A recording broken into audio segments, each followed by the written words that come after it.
Good evening. I'm David Paulides, and for years, our research team has meticulously cataloged the impossible. We've analyzed hundreds of cases, terrifying stories of people who simply vanished from the face of the earth. They disappear from the most remote and supposedly protected lands America has to offer. Tonight, we must confront the truth about our national parks.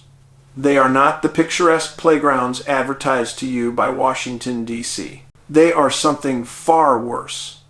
Vast, untamed hunting grounds. For some unfortunate souls, they become a final, inexplicable destination, a dimensional void. This segment is dedicated to the case that crystallized everything wrong with our national system. A case that launched a decades-long war for transparency against the National Park Service. It's the tragedy of a young girl lost in Yosemite, the most famous park in the world, where they desperately try to tell you nothing bad ever happens. Pay attention. What happened to her can happen to anyone. The disappearances, we document what we refer to as the missing 411 phenomenon, follow a terrifyingly consistent pattern. They are incidents that defy logic, physics, and human capability. We're talking about skilled hunters, experienced hikers, and, most disturbingly, very young children who disappear instantly, often in broad daylight, surrounded by witnesses. When they are found, the circumstances are often more bizarre than the initial disappearance itself. Victims are located miles away, at extreme elevations, without proper clothing, or in terrain they couldn't possibly have navigated alone. If you want to see the patterns yourself, you can watch our first documentary, Missing 411, which focuses on the vanishing of children.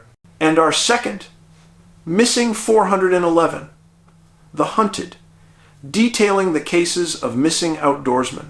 You can find both movies for free right now on YouTube. Movies. We made these films to serve as an alarm bell, to shake the public awake to the truth hidden in the wilderness. Why focus on children first?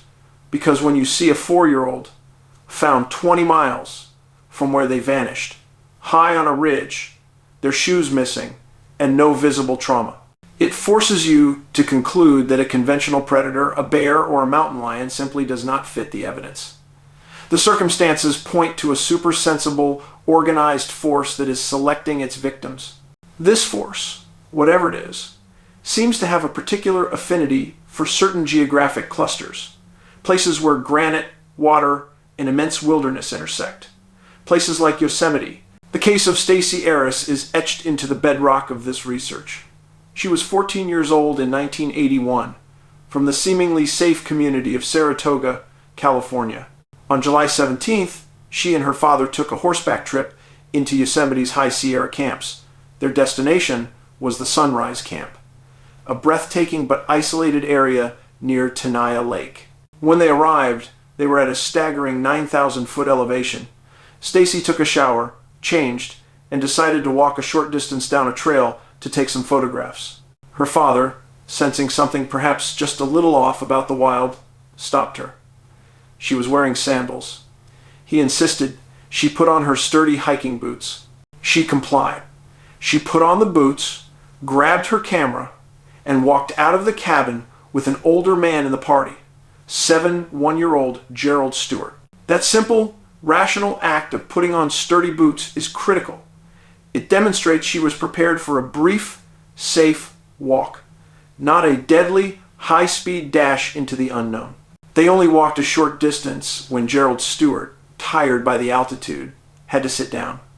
They stopped just above Sunrise Lakes. A wrangler named Chris Grimes confirmed he saw Gerald sit down, and critically, he saw Stacy walk away, heading off the granite-laden hillside.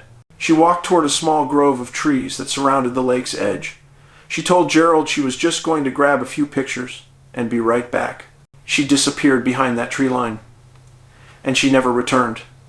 The trees swallowed her whole. The search that followed was massive. 57 hours of helicopter time, a 9-day formal grid search, hundreds of personnel, and search dogs. And they found nothing. Nothing but one terrifying clue. The lens cap to her camera found near the trail that led down toward the lake. Think about that. A 4-year-old girl wearing sturdy hiking boots vanishes in mere minutes. The camera's gone, the girl is gone. Only the lens cap, a small piece of plastic, is left behind. In the world of Missing 411, we see this pattern repeat itself endlessly. Critical, small pieces of equipment are shed and left behind, while the victim and the primary gear disappear. It is as if they were passed through a momentary, localized energy field or dimensional rift, a portal that selects its contents with brutal precision, leaving only the fragments behind. The Park Service searched for days, and the conclusion was inescapable. Whatever took Stacy Arras left no conventional trace. No tracks, no scuff marks, no signs of a struggle. Just an empty space. Stacy Arras is not an isolated incident in this cluster. The official denial of the NPS is compounded by the pattern of disappearances around this very location. This area, around Tenaya and Sunrise Lakes, appears to be a dangerous magnetic vortex. Consider these facts. Jeff Estes disappeared in 1976 at May Lake, only about 1.5 miles from Sunrise Lake. Never found. A void swallowed him, too. In 1968, 2 off-duty police officers found an unidentified body in a crevasse on Tenaya Peak. The body was never identified, suggesting the victim was carried from a great distance. We also see the comparative case of 6-year-old C. Dennis Martin, who vanished in 1,969 inches, the Great Smoky Mountains National Park. Martin was playing, ran behind a large rock, and in the few moments it took his father to look up, he was simply gone forever. No tracks, no cries, no trace. These cases share the same terrifying lack of evidence and the bizarre geography.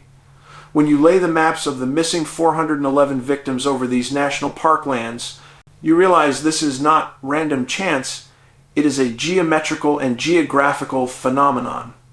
Something utterly alien to our understanding of the wilderness is at work, and the NPS knows it. My personal experience quickly revealed that the greatest threat to public safety wasn't just the woods, but the bureaucracy sworn to protect us. When I filed a FOIA request for the Arras file, a file I was told was a staggering 2,000 pages. I was stonewalled. I received a phone call from a special agent named Stephen Yu at Yosemite, who was rude, dismissive, and utterly obstructive. He told me I was lying about my research. When I asked him if anyone had even looked at the Arras file in 20 years, he admitted, "I don't think so." Yet, the official denial claimed releasing the file would interfere with law enforcement proceedings. This is 100% lie. It is a calculated obstruction intended to control the message. They do not want the public to know who is missing. The contempt reached its peak when I attempted to film a documentary segment on Stacy's case with a permit. I received an unbelievably arrogant letter. The chief of land resources told me that my novelty film project was not a priority. He said filming permits are a privilege granted entirely at the discretion of the superintendent, and not a right. He made it clear Yosemite is run like a dictatorship. They will deny David Paulides access to film the facts because the facts of the missing 411 phenomenon are detrimental to their billion-dollar marketing campaign. What happened to Stacy Arras, Jeff Estes, and countless others in these granite corridors? The evidence is not conventional, the location is not random, and the NPS obstruction is consistent.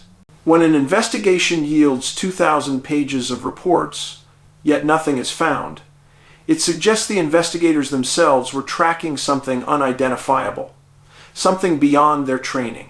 The truth, in our opinion, points to a terrifying possibility. Stacy Arras was caught in an energy vortex, a temporary dimensional rift that opens and closes in specific points. This force operates with a precision that mimics abduction, a sudden, silent snatch, leaving only the lens cap behind as a mocking signature. I am telling you this because the power structure of the National Park Service will continue to lie and deny until you force them to stop. They must prioritize human life over tourism revenue. Check your subscription to this channel, share this video, and contact your representatives. Tell them that silence in the face of mass disappearances is unacceptable.